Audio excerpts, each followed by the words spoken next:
Alright everyone, now we have weird election news from Arizona's 8th District. Of course, that is now going to be a vacant seat. The incumbent decided not to seek re-election. Jacobchansley, who is better known as the QAnon Shaman, although he has disowned that title. Shaman, doesn't really matter, by the way. I've heard it pronounced both ways. Somebody's going to jump down my throat no matter which one I use, so I don't give a shit. He's decided to run, or at least filed a statement saying he's inclined to run. He's interested in the possibility as a Libertarian Party candidate, actually. Among the people at PorkFest, I'm sure he'd be well received. Now, I've spoken about QAnon before. It is a liberal psyop designed to distract people from going door to door and ballot harvesting and things like that. It's basically trust the plan is the shorthand for it.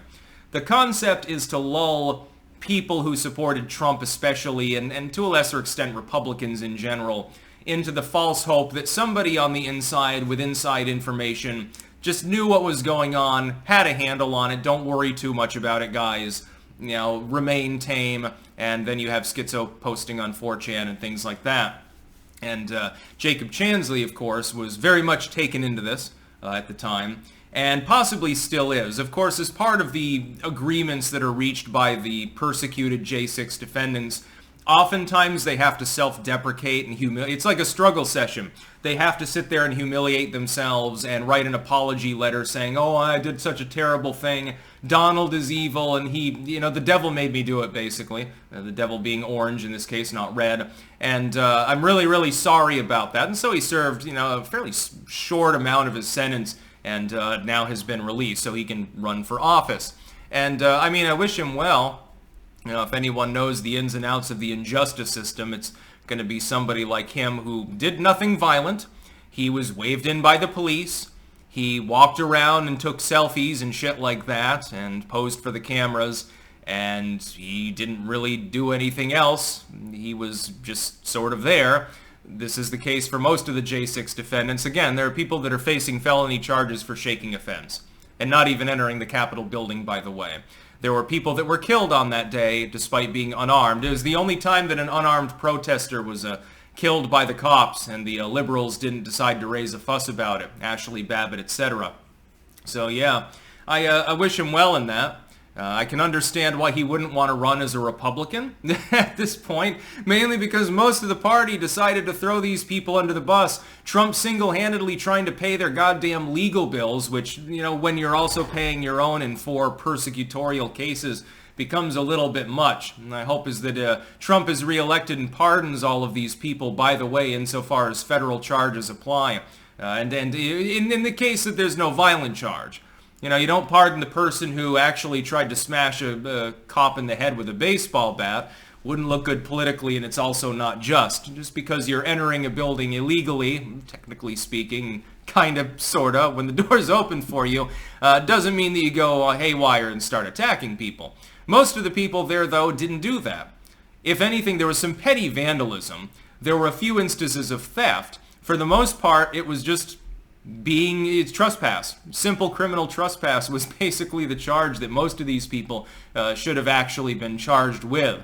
In other words, by now most of them should already have time served, yet there's still hundreds of people sitting in perpetual solitary without having gone to trial, and it's very strange that this is allowed to happen, especially after that story that the media hushed up. You remember when the U.S. Marshals looked into the D.C. jail there where they were being held? And even the U.S. Marshals decided, hey, literally violates human rights. It's too overcrowded and things are all messed up. So some of these people have to be moved elsewhere because the facility's a wreck. You remember that one? Or how when Trump went to the Fulton County jail there, that jail's got a reputation. It's interesting how these things overlap so seamlessly. Jacobchansley, I think, in my opinion, probably personally, harbors different views from his apology letter.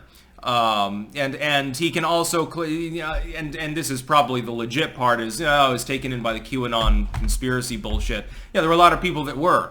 That's why I warned people over and over not to believe it, because it was a LARP. And some people took it too seriously. That does not mean that what happened on J6 was insurrection. I think that he would probably make a good member of Congress. And can you imagine the meltdown by the left if he were elected? It'd be hilarious, especially as a third-party runner, as opposed to running for the Republicans. Hell, maybe he's doing that as a shield for a party that he still kind of sort of supports because MAGA's on its way back in. I don't know. But all he's done so far is file an official letter of interest. So he hasn't officially applied to run. He's proclaiming the fact that he's interested. It's basically exploratory committee mode. Is there a possibility of me getting enough votes to make this worth my money, which I will have to scrape together from donations? Are there enough people to run a campaign that doesn't involve just me putting a signboard on the side of my minivan and driving around shouting at people to vote for me? Something like that, although there have been, campaigns that are that sparse. That's definitely happened. Look at the rent is too damn high guy. Is he dead, by the way, now, or is he still alive? Did he ever get a girlfriend with his crappy website? At least he was funny. Look at Vermin Supreme. Jacobchansley, yeah, maybe. He could potentially do it. He's got name recognition. It's just that a lot of people react very negatively towards it, so I don't exactly know what's going to happen. We'll see if he ends up actually running or not. That's about all. Peace out.